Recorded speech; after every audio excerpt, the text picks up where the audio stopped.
ओम शांति आज साकार महावाक्य 20/6/2026 मधुर संतान माने तुम पाखरे अविनाशी ज्ञान रत्नर असरंती संपत्ति रही तुम्हें से गुड़ी को दान कर तुम दुआर कहीं भी खाली हाथ रे फेरी न जातु। प्रश्न सर्वसंबंधर साकारीन बाबा निजर पिलामानंको केउ श्रीमत देउछन्ति?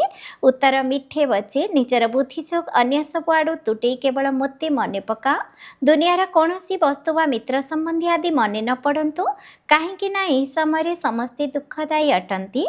जदि विश्वर मालिक होइबाकु चाहुछ तेबे निश्चित भाव में 63 जन्मर हिसाब किताब को चुक्त करिबार परिश्रम करिबाकु पड़िबो।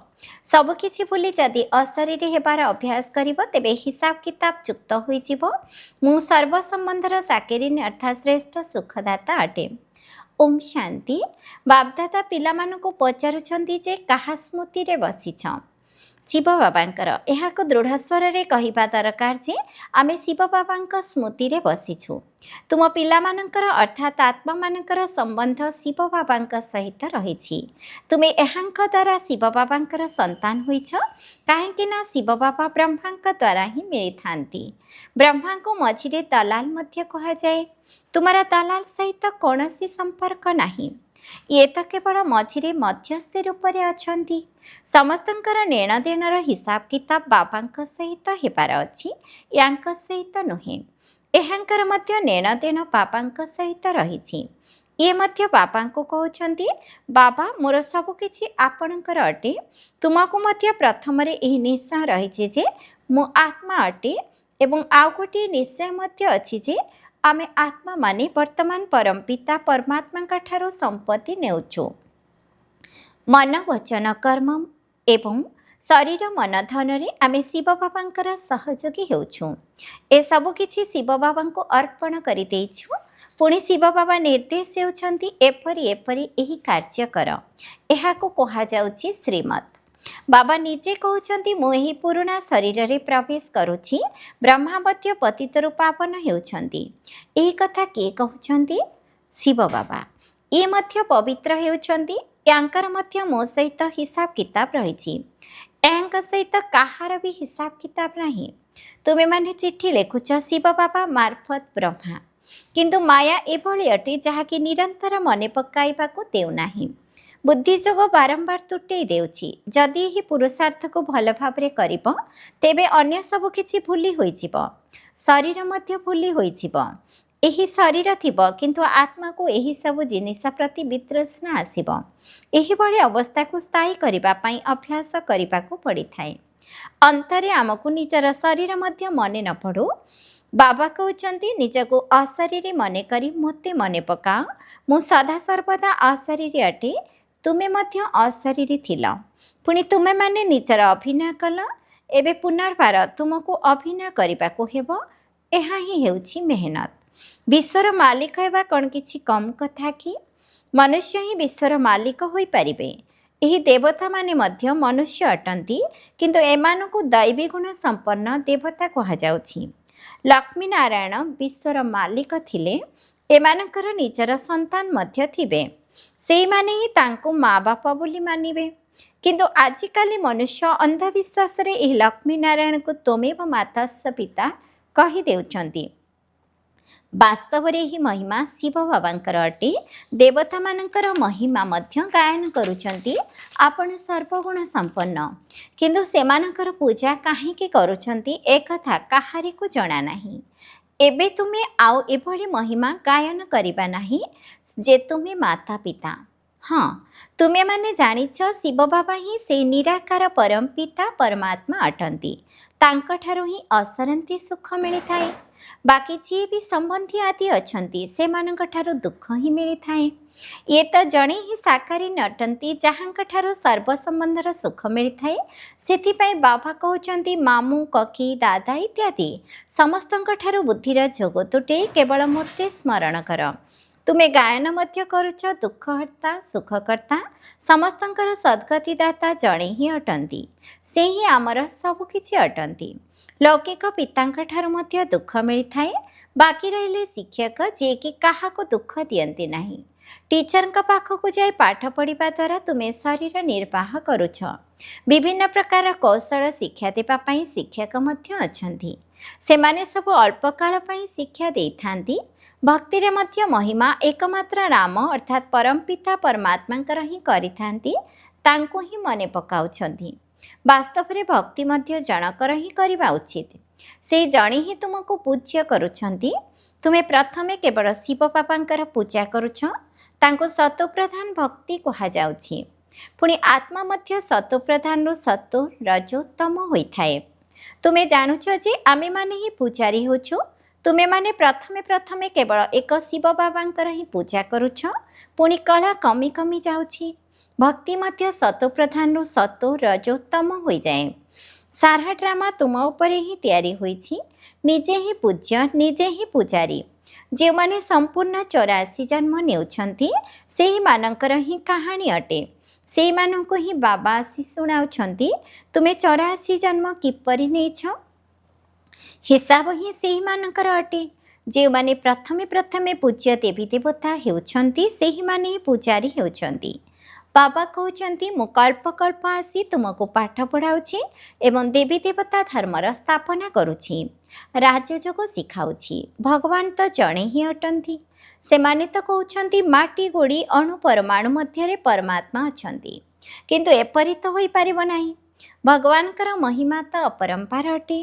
କହୁଛନ୍ତି ହେ ବାବା, ଆପଣଙ୍କର ଗତି ଏବଂ ମତ ନିଆରା, ଅର୍ଥାତ୍ ତୁମଠାରୁ ଯେଉଁ ଶ୍ରୀମତ ମିଳୁଛି ତାହା ସବୁଠାରୁ ଅଲଗା ଅଟେ। ବାବାଙ୍କୁ ହିଁ କହୁଛନ୍ତି ଗତି ସଦ୍ଗତି ଦାତା ପରମପିତା ପରମାତ୍ମା। ତେଣୁ ବୁଦ୍ଧି ଉପରକୁ ଚାଲିଯାଉଛି। ଦୁଃଖ ସମୟରେ ସେ ହିଁ ମନେ ପଡ଼ିଥାନ୍ତି। ଯଦି ରାମ ସୀତା ବୁଦ୍ଧିରେ ଥିବେ ତେବେ ସାରା ରାମାୟଣ ବୁଦ୍ଧିରେ ଆସିଯିବ। ତୁମେ ତ ସେଇ ଜଣେ ବାବାଙ୍କୁ ହିଁ ଡାକୁଛ। କେବଳ ଏକମାତ୍ର ବାବାଙ୍କ ବ୍ୟତୀତ ଆଉ କୌଣସି ସାକାରୀ ମନୁଷ୍ୟ ବା ଆକାରୀ ଦେବତାଙ୍କ ସହିତ ବୁଦ୍ଧି ଲଗାଇବାର ନାହିଁ। ପତିତ ପାବନ କେବଳ ଏକମାତ୍ର ବାବା ହିଁ ଅଟନ୍ତି। କୌଣସି ବି ସତ୍ସଙ୍ଗକୁ ଯାଇ ଏହା ଗାୟନ କରୁଛନ୍ତି ଯେ ପତିତ ପାବନ ସୀତାରାମ, କିନ୍ତୁ ଅର୍ଥ କିଛି ବି ଜାଣିନାହାନ୍ତି। ଏସବୁ ହେଲା ଭକ୍ତି ମାର୍ଗର ଗାୟନ। ସମସ୍ତେ ରାବଣ ଜେଲରେ ଅଛନ୍ତି। ଭକ୍ତି ମାର୍ଗରେ ମନୁଷ୍ୟ ବହୁତ ବାଟବଣା ହେଉଛନ୍ତି। ଏଠାରେ ବାଟବଣା ହେବାର କୌଣସି କଥା ନାହିଁ। ବାବା ବୁଝାଉଛନ୍ତି ପିଲାମାନଙ୍କୁ ଜ୍ଞାନର ପଏଣ୍ଟ ଗୁଡ଼ିକୁ ବୁଦ୍ଧିରେ ଭଲ ଭାବରେ ଧାରଣ କରିବାକୁ ହେବ।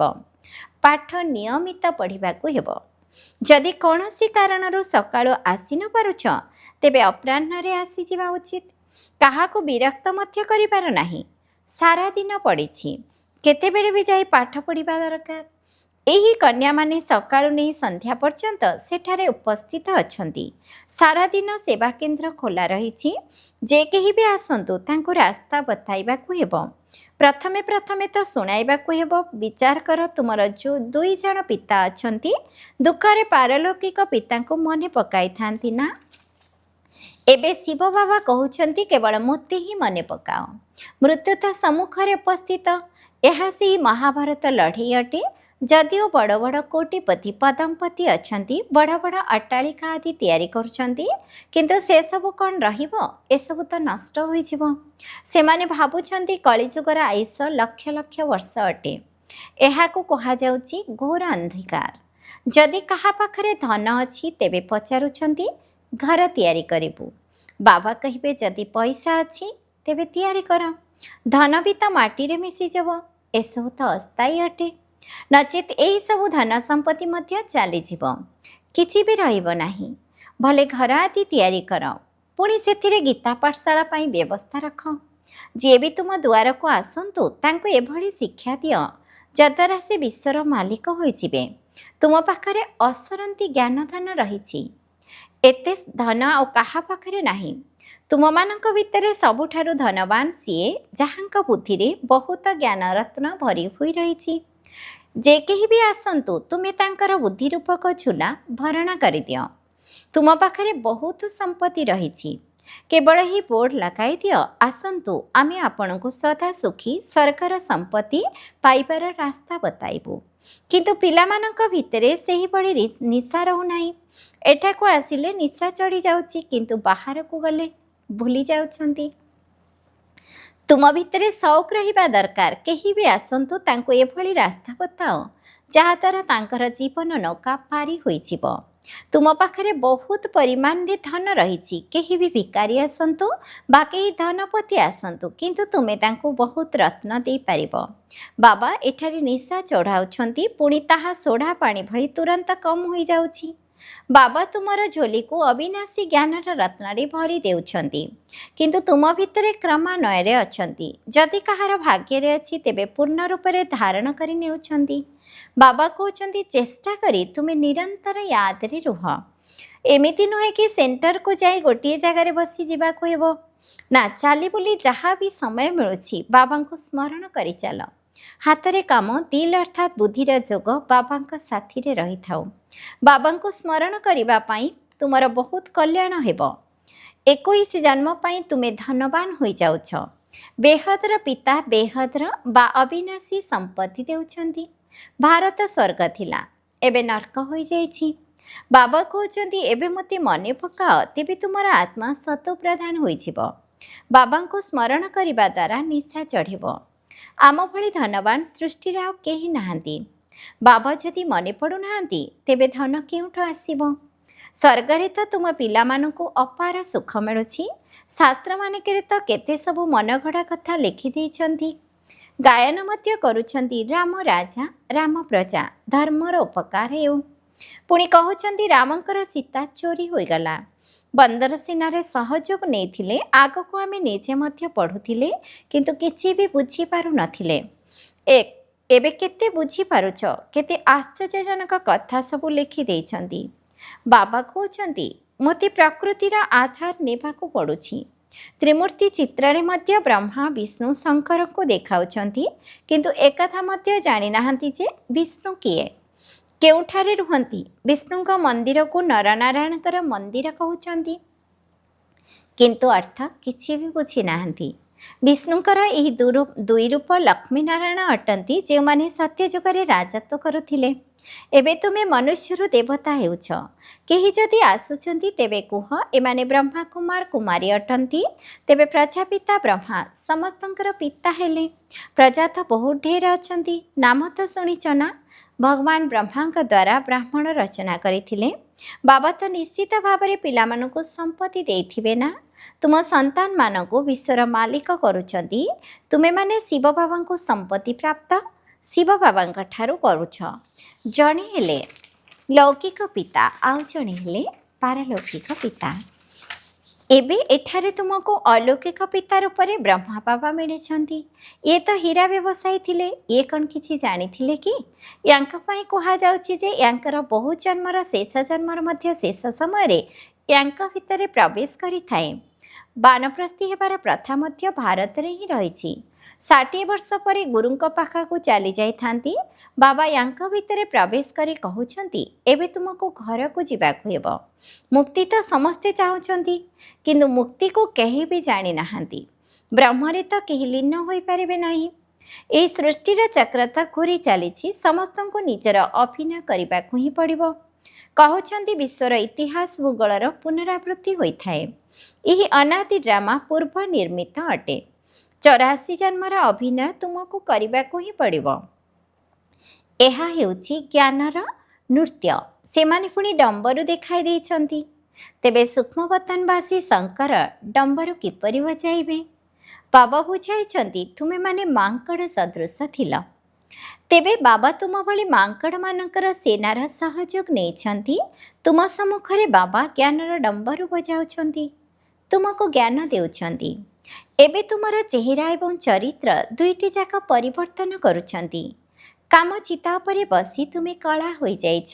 ବାବା ପୁଣି ତୁମକୁ ଜ୍ଞାନ ଚିତା ଉପରେ ବସାଇ ତୁମର ରୂପ ଏବଂ ଚରିତ୍ର ଦୁଇଟିକୁ ପରିବର୍ତ୍ତନ କରି ଶ୍ୟାମଳରୁ ଗୋରା ବା ପତିତରୁ ପବିତ୍ର କରିଦେଉଛନ୍ତି।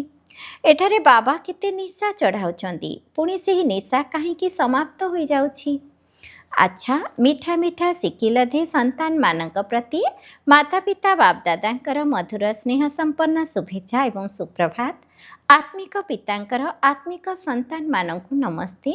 ଆମ ଆତ୍ମିକ ସନ୍ତାନମାନଙ୍କର ମଧ୍ୟ ଆତ୍ମିକ ପିତାଙ୍କୁ ନମସ୍ତେ। ନମସ୍ତେ ବାବା, ନମସ୍ତେ। ଧାରଣା ପାଇଁ ମୁଖ୍ୟ ସାରାଂଶ, ଏକ ନମ୍ବର, ବାବା ଯେଉଁ ଅସରନ୍ତି ଜ୍ଞାନର ଧନ ଦେଇଛନ୍ତି ସେଗୁଡ଼ିକୁ ଧାରଣ କରି ନିଜେ ଧନବାନ ହେବା ସହିତ ଅନ୍ୟ ସମସ୍ତଙ୍କୁ ମଧ୍ୟ ଦାନ କରିବାକୁ ହେବ। ଯିଏ ବି ଆସନ୍ତୁ ତାଙ୍କର ବୁଦ୍ଧି ରୂପୀ ଝୁଲା ଭରି ଦେବାକୁ ହେବ। 2 ନମ୍ବର, ବାବାଙ୍କ ସ୍ମୃତି ଦ୍ୱାରା ହିଁ କଲ୍ୟାଣ ହେବ।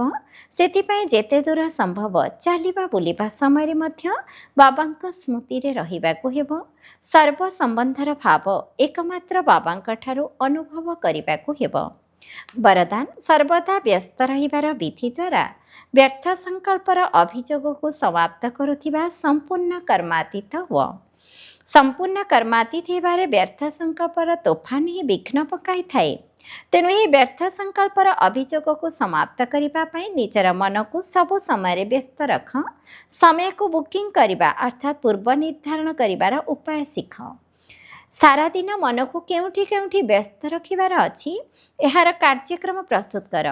ପ୍ରତିଦିନ ନିଜର ମନକୁ 4ଟି କଥାର ବ୍ୟସ୍ତ ରଖ। 1 ମିଳନ ଅର୍ଥାତ୍ ଆତ୍ମିକ ବାର୍ତ୍ତାଳାପ, 2 ବର୍ଣ୍ଣନ ଅର୍ଥାତ୍ ସେବା, 3 ମଗନ ଏବଂ 4 ଲଗନ। ଏହାଦ୍ୱାରା ତୁମର ସମୟ ସଫଳ ହୋଇଯିବ ଏବଂ ବ୍ୟର୍ଥର ଅଭିଯୋଗ ସମାପ୍ତ ହୋଇଯିବ। ସ୍ଲୋଗାନ, ସଫଳତାକୁ ପରମାତ୍ମା ଜନ୍ମସିଦ୍ଧ ଅଧିକାର ମନେ କରୁଥିବା ଆତ୍ମା ହିଁ ସର୍ବଦା ପ୍ରସନ୍ନଚିତ ରହିପାରିବ। ଅବ୍ୟକ୍ତ ଈଶ୍ୱର ସର୍ବଦା ହର୍ଷିତ ରହିବା ପାଇଁ ନିଜର ସ୍ୱଭାବକୁ ସରଳ କର ଏବଂ ସହନଶୀଳ ହୁଅ। ସରଳତା ଆଣିବା ପାଇଁ କେବଳ ଗୋଟିଏ କଥା ପ୍ରତି ଧ୍ୟାନ ଦେବା ଜରୁରୀ ଅଟେ। ନିଜର ସ୍ଥିତି ଅର୍ଥାତ୍ ପ୍ରଶଂସା ଆଧାରରେ ନ ହେଉ। କେତେକ ପିଲା କର୍ତ୍ତବ୍ୟର ଫଳ ପାଇବାର ଇଚ୍ଛା ଅଧିକ ରଖିଥାନ୍ତି। ସେଥିପାଇଁ ଯଦି ପ୍ରଶଂସା ନ ମିଳିଲା ତେବେ ତାଙ୍କର ସ୍ଥିତି ହଲଚଲ ହୋଇଯାଏ। ଯଦି ନିନ୍ଦା ମିଳିଗଲା ତେବେ ଯେପରି ଅନାଥ ହୋଇଥାନ୍ତି। ନିଜର ସ୍ଥିତିକୁ ଛାଡ଼ିବା ସହିତ ନିଜର ପିତାଙ୍କୁ ମଧ୍ୟ ଭୁଲି ଯାଆନ୍ତି। ସେଥିପାଇଁ ସ୍ତୁତିର ଆଧାର ଉପରେ ନିଜର ସ୍ଥିତିର ଆଧାର ରଖ ନାହିଁ। ଓମ୍ ଶାନ୍ତି।